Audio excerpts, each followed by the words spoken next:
There's a common perception that democracy ends with a battle, soldiers in the streets, a coup d'etat, the fall of a government.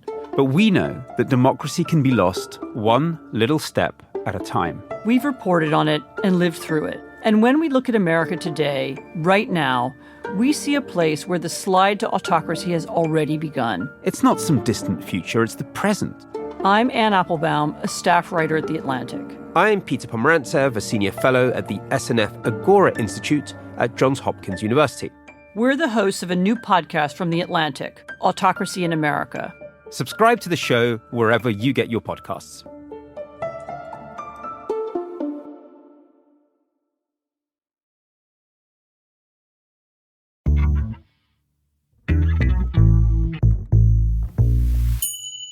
In a just society, the law both constrains action, prevents us or punishes us for certain behaviors, but it also outlines our liberties, domains where we are free from the interference of others and the government.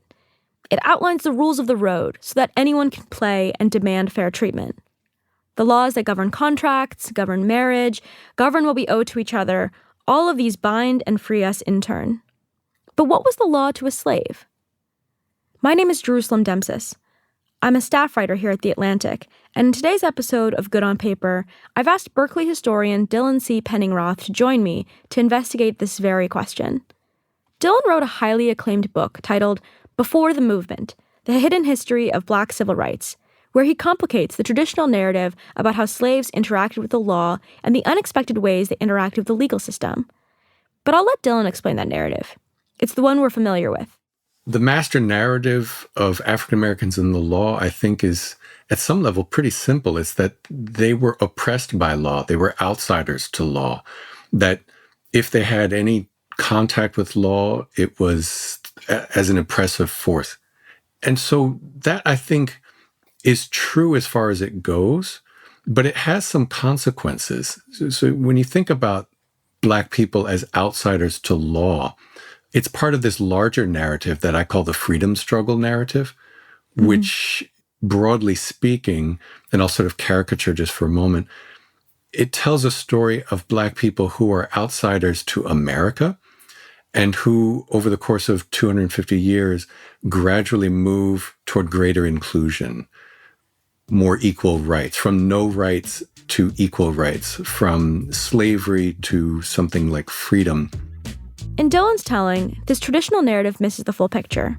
His argument gives us a window into life under American slavery, where slaves often interacted with the law, were clearly understood to have some rights to property and contract, and particularly in interactions among slaves, understood how the law worked.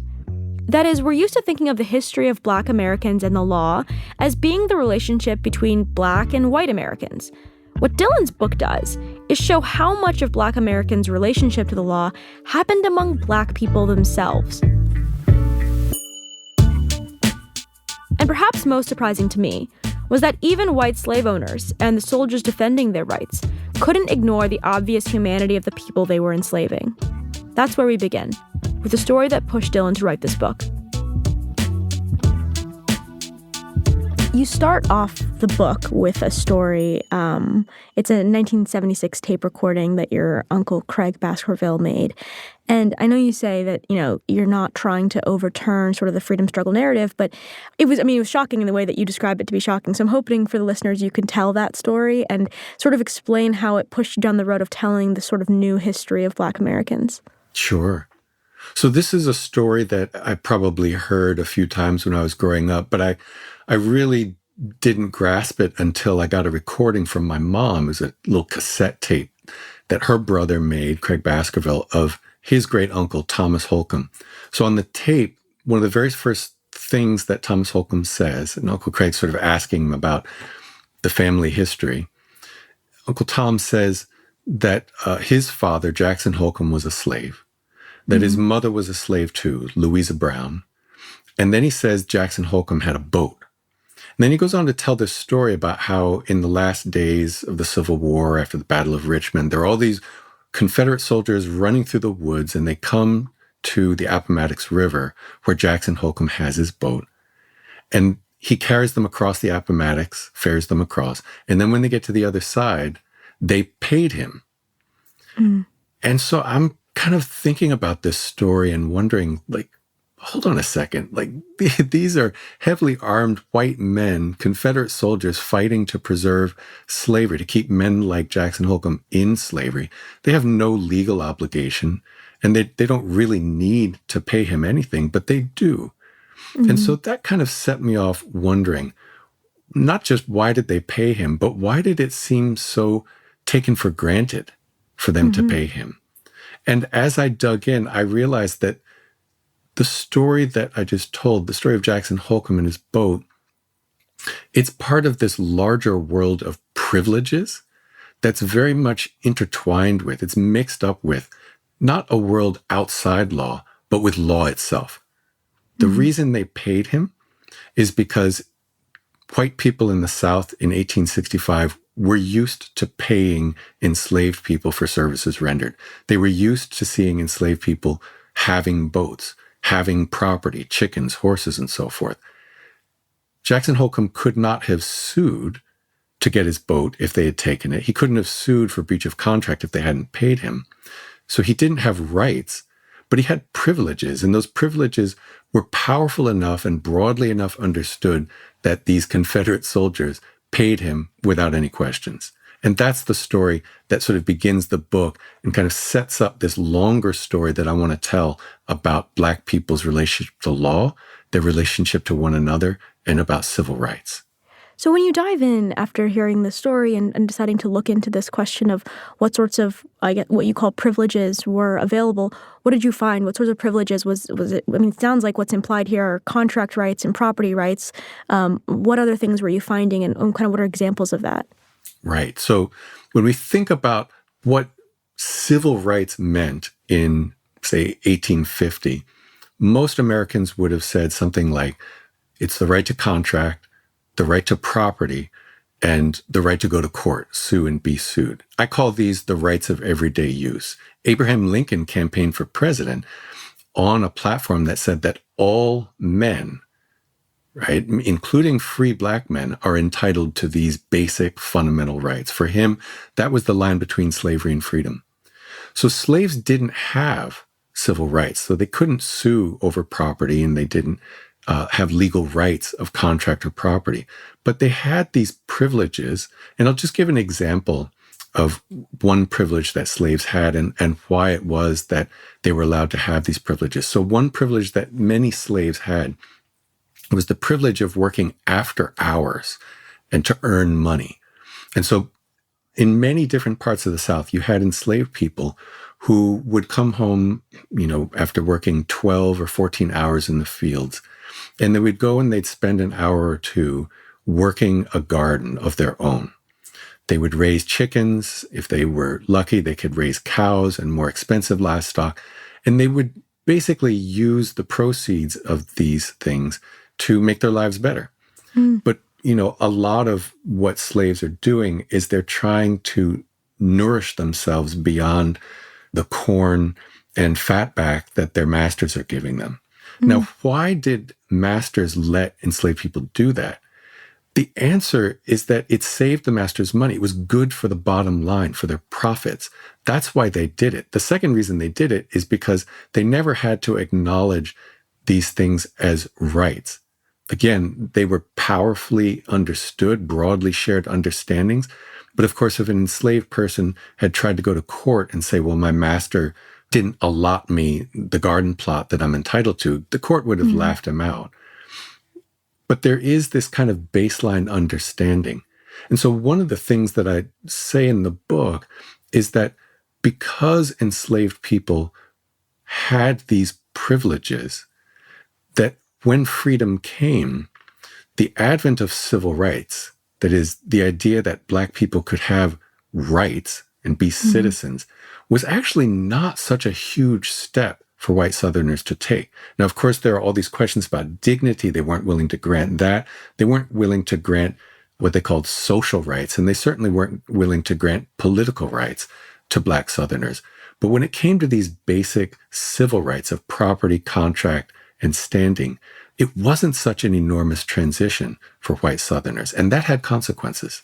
Well, I mean, I want to dive into a little bit like why it was that white people and masters were in any way respecting these privileges or these quasi-rights.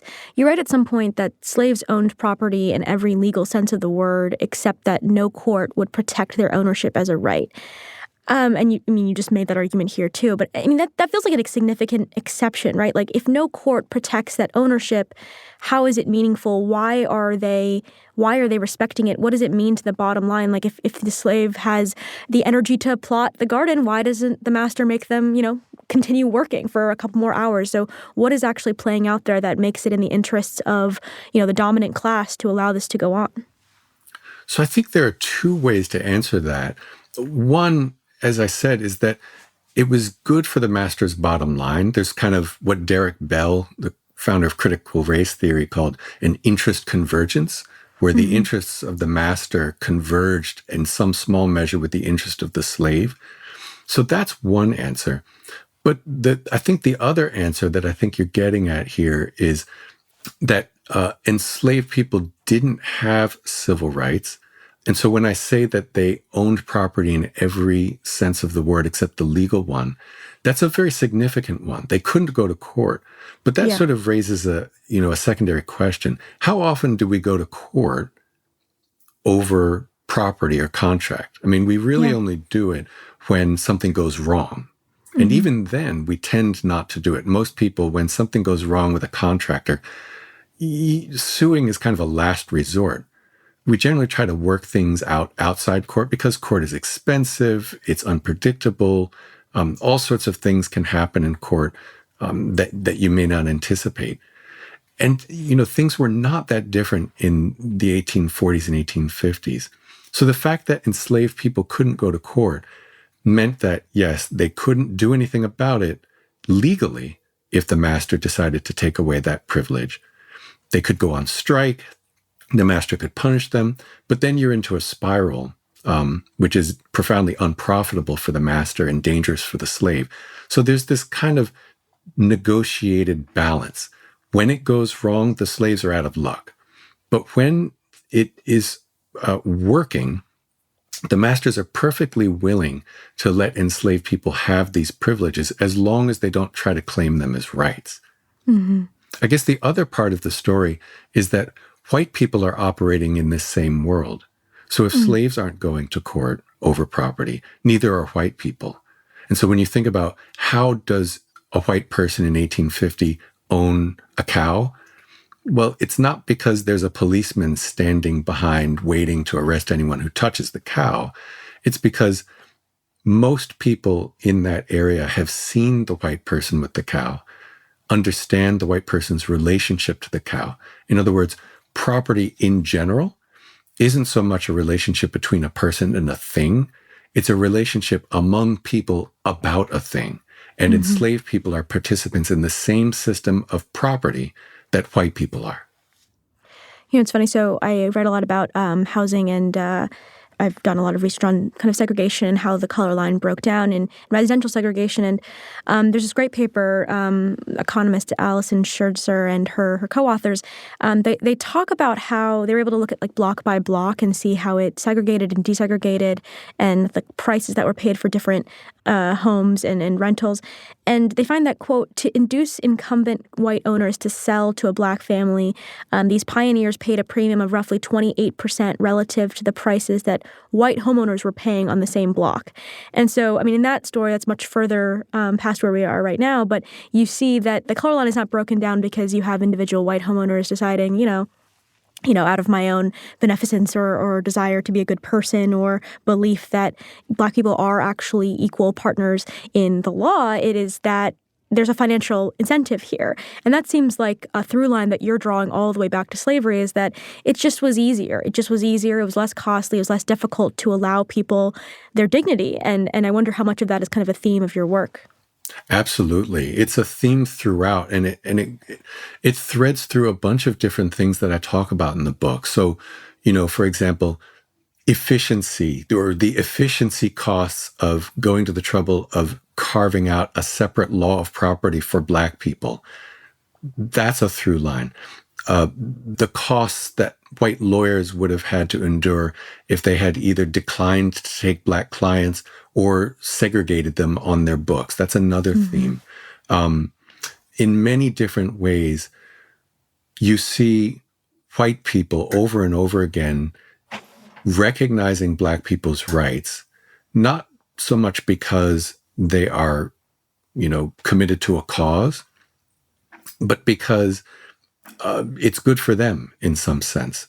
We could talk about why, for example, white supremacist lawyers like Senator James Eastland of Mississippi, who blocked dozens of civil rights bills during the 1950s, why it was that he had a great number of black clients who he represented in lawsuits against contractors who refused to pay, tort lawsuits for accidents. He had black clients. It didn't seem to bother him. And at the very same time, he's a member of the White Citizens Council and he's blocking all these civil rights bills. And I think the reason he does that is because he wants to make money.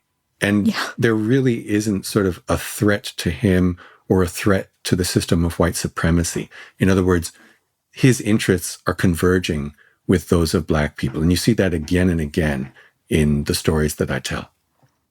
It feels like there's a big tension within historical and economic scholarship about whether these sort of markets are helping break down racial inequalities or they are a part of perpetuating them. Obviously, it doesn't have to be one or the other. There are ways in which both of those things can be true at the same time. But how do you think about that? Because obviously this is something that is happening because these markets are allowing people to, sell their labor or sell goods and services. And then, of course, like that the housing markets were the way they were because of a lot of capitalist, tendencies. And at the same time, there's a lot of scholarship about racial capitalism that indicates it is a system of exploitation that's really built on slavery. So how do you think about the tension? I think just taking the example of slaves owning property, that did not do anything to break down the system of slavery, and it didn't challenge the idea of white supremacy either. It actually helped slavery. It helped the master's bottom line. It made slavery more profitable. I mean, what you see going on there is enslaved people super exploiting themselves. You remember, they're working like 10, 14 hours a day for a master, and then they have to go home and work in a garden so that they can grow the vegetables that they need to survive. So, I don't think that this interest convergence undermines institutions like slavery. It's a difficult question. And I think that the literature on racial capitalism is, really important in understanding what's going on there. I guess what I would add to it, though, is that black people, to the extent that they're participating in these systems, to the extent that they're exercising rights of property and contract, that opens up a way for us to think about black people's relationships with one another, as well as their relationships with whites.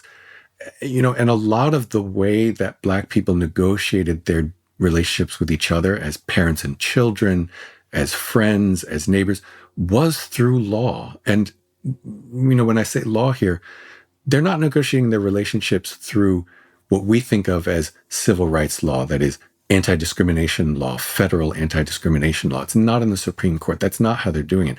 They're doing it through face-to-face negotiations over a horse, over a fence, over a contract to carry someone across a river. That's the way that civil rights help us, I think, open up this dimension of Black life that I think has been underexplored because we've been so rightly concerned with the struggle against white supremacy. Mm-hmm.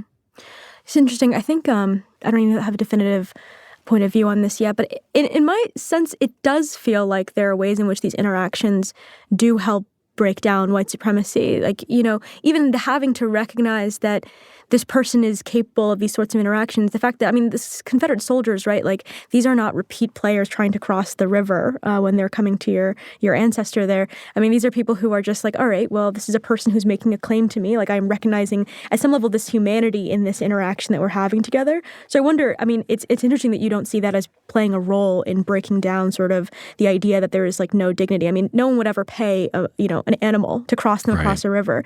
So I wonder how you see that. No, that's a really important thing to point out, and I'm glad you're pushing back here because it gets at, I think, a really important point that I try to make. So I think what you're articulating, this idea that whites thought of Black people as subhuman, as something other than human, is something that you see a lot in African American history scholarship. There's this idea that the essence of slavery was the chattel principle, the idea that slaves were property, just like a horse or a cart, was the animating spirit, the driving engine of slavery. And I just think that's not true, or at least it's not the whole story.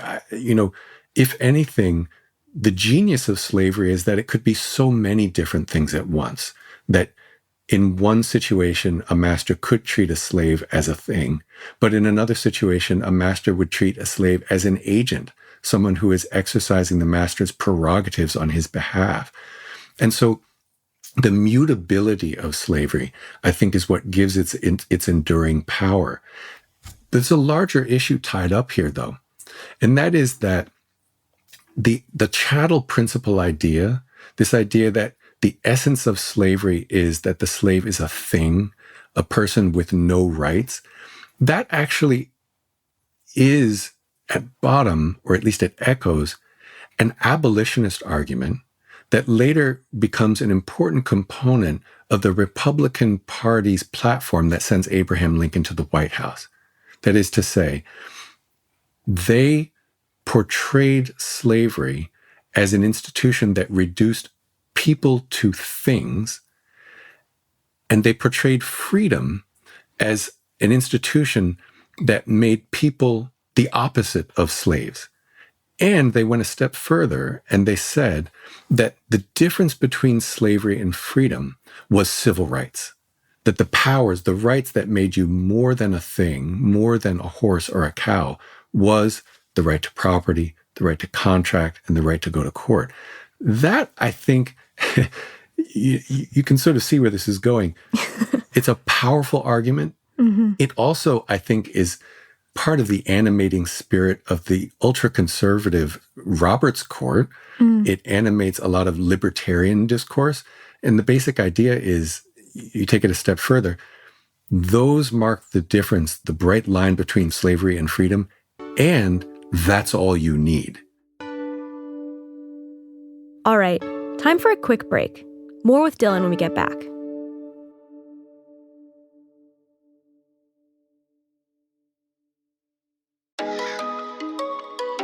The best journalism does more than just give you information. It sets you up to learn, to think critically, seek out the truth with an open mind. This is what The Atlantic does.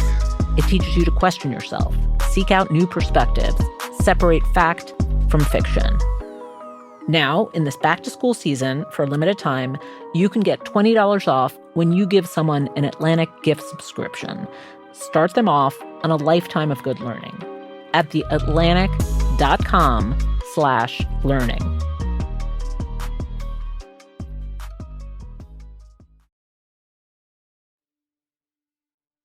I think you got at this a little bit, but why isn't this the traditional story?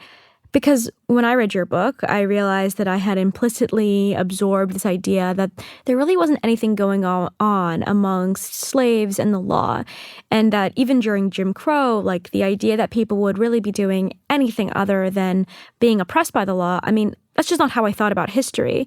That period of time felt like a black hole to me about what was even going on in the lives of slaves until you get to this traditional narrative that you've described about the civil rights movement and lawyers and, organizers from the Student Nonviolent Coordinating Committee, SNCC, coming down. And, how does that get erased? What happened and why?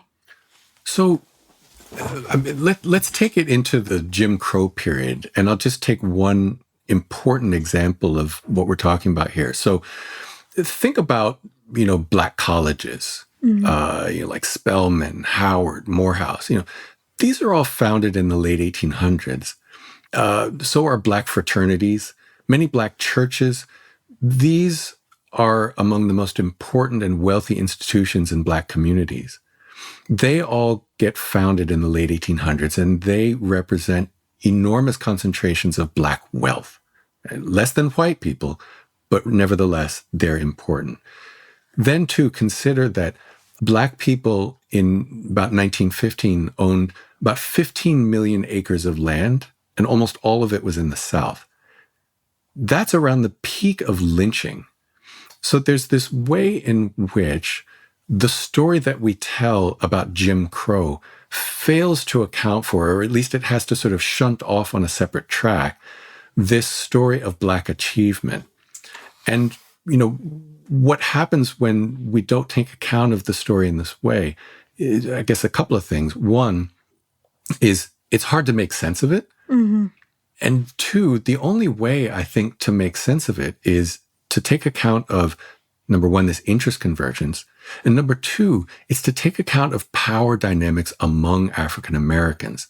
Because the only way that Black people, remember, they're just a generation removed from slavery, the only way that they could accumulate property on that scale is by mobilizing the labor of family. They literally had to work like crazy for generations and then keep that wealth together, concentrated in the hands of a few people. In other words, they needed to mobilize members of a family, even members of a community, to go in one direction and to pool their resources. That's not something people necessarily do just because they're all Black or just because they're all members of a family. Somebody had to exert power.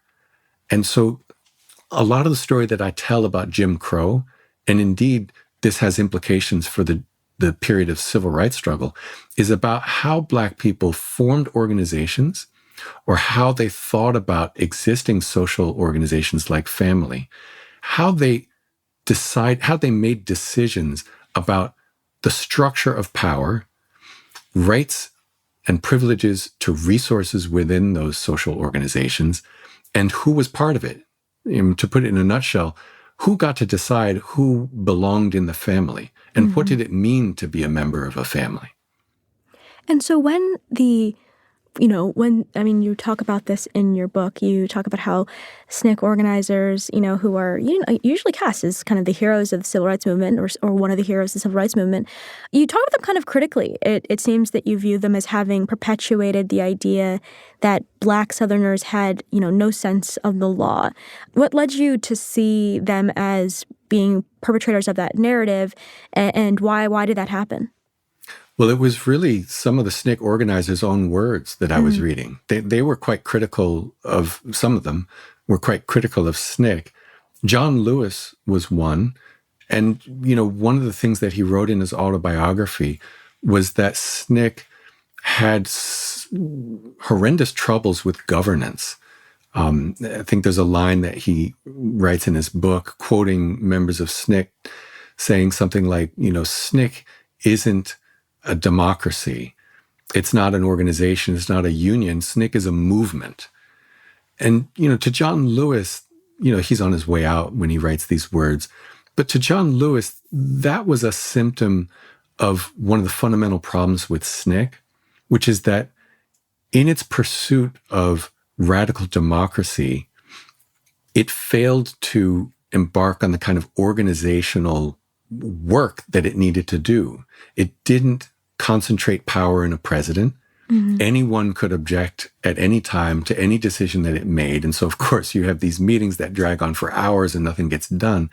And furthermore, SNCC, although it said that it was all about power to the people and empowering the grassroots, many of the grassroots organizers they were trying to recruit, they actually wanted SNCC to appoint leaders, to elect leaders and empower them, maybe even to incorporate.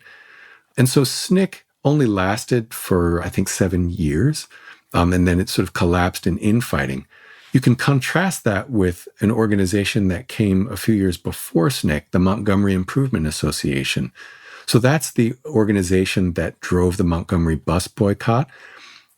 And not many people think about this, but about 5 months into the boycott in June of 1956, the organizers of the MIA go down and they incorporate the MRA. In other words, they turn it into a corporation. Martin Luther King is its president. And what that does is it empowers the board of directors to make decisions on behalf of the organization, to speak for the organization. And, the members have very few rights within the organization. They can't sort of speak out against what MIA is doing. That power to take in money, to speak for the organization, to dole out money and do it legally through a corporation, that's what enabled the MIA to prevail over the ferocious onslaught of the Montgomery white power structure. And so that contrast, I think, for me, points up a couple of things. One is Black people knew about law. They were using law for a century before SNCC even came along. And second, that law was essential to the civil rights movement. So in other words, they're seeking changes in federal law, but what powers the movement often are these ordinary rights of property, contract, the right to go to court, and this right to incorporate and delegate power. I wonder what you think would have been different if there had been a focus on these, these rights of everyday use that you call them, instead of kind of focusing on the civil rights and this kind of movement politics that it seems you're kind of lamenting left behind something important. What would have looked like for a civil rights movement to focus on those laws and to see civil rights as something all people have in common with one another rather than something the law is granting to Black people? I think really this is more a matter of messaging than anything else, or the public face of the movement. So the public face of the movement is, it's about anti-subordination, anti-discrimination. It's about federal law. But it's clear as day that everyone in the movement every day is relying on these rights of everyday use. Another part of it is that what I'm calling rights of everyday use, people didn't call them that. That's just a word that I'm bringing to them. And, people also, by the 1940s, they were no longer tending to refer to those as civil rights anymore. So in popular discourse, like in Life magazine or when presidential addresses, when people talk about civil rights, they're now talking about things that in 1850 would have been thought of as social rights, like the right to go to school with someone else, the right to marry someone of a different race, the right to ride on a train or other public accommodation with members of a different race. The civil rights that they're talking about in the 1960s and 50s are social rights and also political rights. So in the 1850s, you've got this three-part division of rights: social rights, civil rights, and political rights. By the 1950s, those categories are starting to blur in interesting ways. And property, contract, and the right to go to court, those are kind of an unmarked category. People don't really refer to them explicitly anymore as civil rights. So that's kind of how I would answer that question, is that it's there all the time. It's kind of hiding in plain sight. But that's largely because of this change in the public meaning of the term civil rights. So I write a lot about exclusionary zoning and local government and the ways in which local governments have been really the front lines of discrimination and segregation in the history of the United States. And, and often kind of seen as the federal government coming in and enforcing civil rights law, whether it's desegregation or prevent, during Reconstruction. And even now we see that as kind of how people conceive of how to get local governments to do the right thing, is to get the federal agents involved, whether it's Justice Department coming in to do, consent decrees or things like that. In your story, local and state courts are really avenues where Black Americans were able to navigate areas of freedom and these rights of everyday use, but also carve out like really their own dignity. I mean, should I be thinking better of local governments? I really don't want to, but I will hear you out if you tell me to. Well, I don't know if you should think better of them, but I think that it's worth considering that they were in fact dealing with Black people all the time. So I like to think back on this famous scene from the movie Selma, because I think it kind of captures what you're talking about really nicely. So Ava DuVernay's wonderful movie from 2014 has this scene, many of you may have seen it, where, a character played by Oprah Winfrey goes to the courthouse to try to register to vote. And she's treated horribly by the registrar, the voter registrar. That is true. But the larger implication of the movie is that Oprah Winfrey has never been to that courthouse before, or that she's scared to be there. She's scared, all right, but the reason she's scared is because she's registering to vote. I know, because I've looked at 14,000 of these cases, that Black people were in local courts all the time. They were there exercising these other civil rights. They weren't trying to register to vote. That's political rights. They weren't trying to go to school with white children. That's social rights. But they were there to argue over a horse or a cow, or to get divorced, or to sue their minister. These sorts of everyday uses of law are the stuff of Black legal life, and they don't challenge white supremacy. So I don't necessarily think that you should think better of state and local officials, but I do think that there's a story that hasn't been told about those local courthouses. And it's a story that's as much about Black people's relations with each other as it is about dealings with the registrar or the sheriff or the county clerk. Well, as long as I get to continue thinking badly of these groups, then yes, you have my permission. Yeah. So, I mean, when I was reading your book, I actually started thinking more about how common it is to sort of miss the details of the lives of people who are oppressed. I think that a big part of this missing story you're talking about is kind of not seeing Black communities and Black people as fully human, and to see them just as members of an oppressed class. And, a year ago I was in Frankfurt. I went to the museum, Judengasse, and they have a preserved block of the Jewish ghetto, which from like the 1400s and 1500s. And, they've preserved somehow many of the informal legal documents that governed Jews' relations to one another. So it's, people fighting or stealing from one another or getting married. And they have this sort of exhibit where you can listen to a dramatization of a lot of these documents sort of read out loud and give you a picture of that life.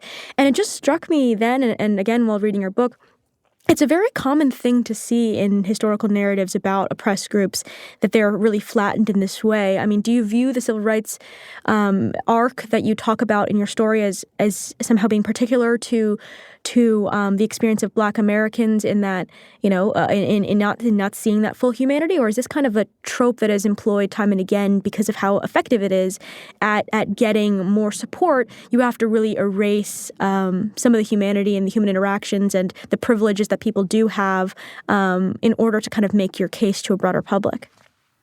That's a great question. And of course, I'm not an expert in European history and these other fields, but it absolutely makes sense that a powerful way to organize a social movement and to attract support from people beyond the affected minority group is precisely that. You have to engage in kind of storytelling, and storytelling by definition flattens. And so there are some aspects of the freedom struggle story that are absolutely true, that, and it is also absolutely true that the activists who did that work, many of them unsung, were indeed heroes. But I also, think that treating them as heroes and treating them as outsiders to law, as you say, flattens our understanding of what Black life was like. I mean, I'll just give one example that comes from the early period and actually has sort of a through line to today.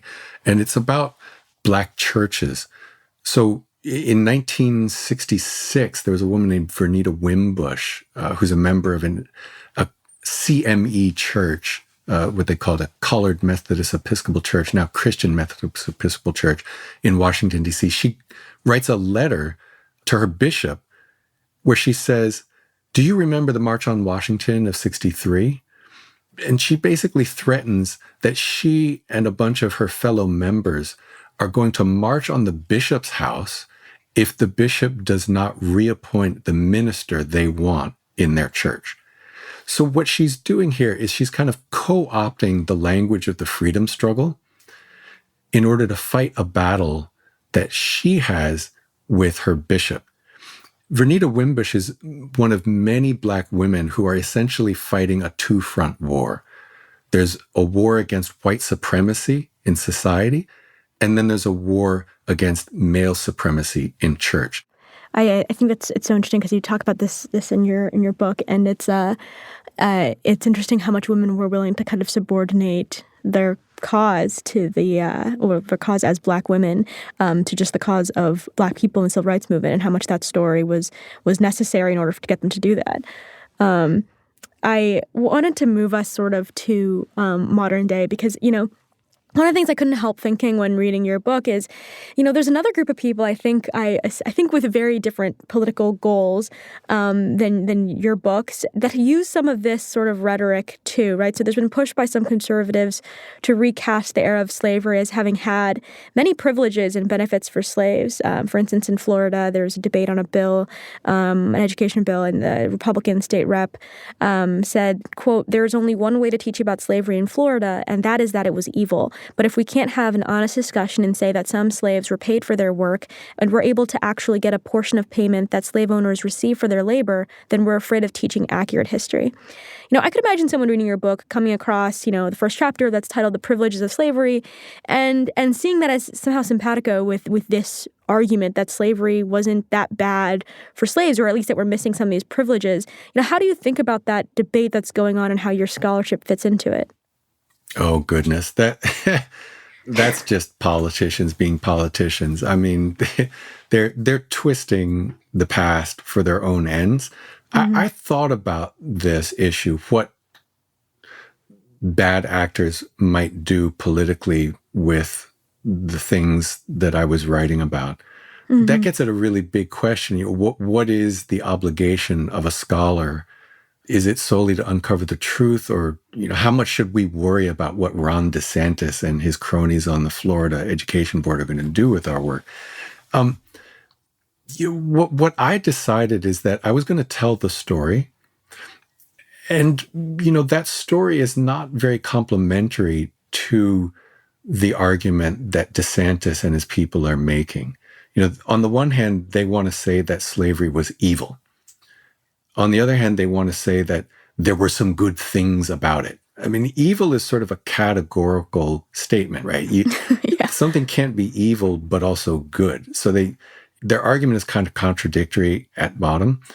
But I think the most damning point about this is that the argument that DeSantis is making is that there's something inherently liberating about having property. And, of course, that fits into, a long-standing component of Republican Party ideology. Again, it goes back to Abraham Lincoln, which is that civil rights are the things that make us free, and that if you have civil rights, you are free, and nothing else. We don't need to worry any more than that. I think you can see elements of that coming out in the idea that somehow slaves owning property and having gardens means that slavery wasn't evil. That's kind of a testament to, I guess, what I view as one of the fundamental flaws of Republican Party ideology. Mm-hmm. I really appreciate you sharing that weighing with me, because I, as someone who, I'm not in the academy, but I'm often talking to academics about their work, and it's really useful to know that people are thinking about this stuff, but also choosing at the end of the day to do the scholarship anyways, because you never really know how your stuff is going to be used. But if you are doing good scholarship, you have the chance to move the needle towards the truth, which, is incredibly important for understanding and getting towards progress. So I don't know. I think we talk to a lot of academics all the time who wrestle with this in their own work, and it is useful to me that and I think to a lot of people, that there is still a strong norm of you still have to publish. It's not about what someone right now might do. I mean, scholarship is supposed to live for decades, if not centuries. Absolutely. I mean, I'm not going to say that I published everything that I found. I mean, there is this... What are the secret files? Yeah, well, I mean, what I mean by that is that the kinds of records I was looking at, a lot of them are very personal. They're very intimate. Especially when people get divorced or when there's inheritance. Again, my book is largely about Black people's relationships with each other. And those relationships were often angry. Sometimes they were petty, and so there were times when I kind of thought, well, there are stories that I could put in here, and I'm just not going to do it. I'm not going to put that into the book because I don't know how that might get used. And, at bottom, it's not really essential. It's not necessary for me to make the argument that I'm going to make. I think the more important thing that I want to take from this part of the conversation is that precisely that these records are so incredibly rich. I mean, you could write 20 books from these records about Black life. It's like I've just scratched the tip of the iceberg. And I want to sort of give a shout out to the people who are the caretakers of these records. These are local county clerks and deputy clerks in, little towns all over America. They often have very small budgets. And they made it possible for me to do this work. Well, when you write one of those potential 50 books, we'll have to have you back. But for now, it's our final question. What is something that you initially felt was a good idea, but it turned out to only be good on paper? I'm thinking back on a bicycle trip that I took with my father when I think I was 11. We used to do that from time to time. I lived in Central Jersey in Princeton. And I remember that one trip we took, we were going to the Pine Barrens, and we mapped out the whole thing on the table. This is back when you had paper maps. And one of the places we wanted to go was a little town called Friendship, and then take the road from Friendship to the Carranza Memorial, which is a kind of an interesting local monument. So we bicycled down these roads, and we get, to where Friendship is supposed to be, and we can't find it. And we realized that Friendship is a ghost town. And then, finally we got back on our bikes and we start down the road to the next stop at the Carranza Memorial. It turns out that the whole road was sand after that point. Oh, no. And so we're spending hours you can't ride a bicycle on sand. These are not beach bikes. I had a ball. I was 11 and I was going back and forth. And I'll add, I did not have all the sleeping bags and tent and food on my back. So my dad is back there sweating. His wheels are digging into the sand, and he finally gets off and walks. Like I said, it looked good on paper, but when we actually got there, it was even more fun.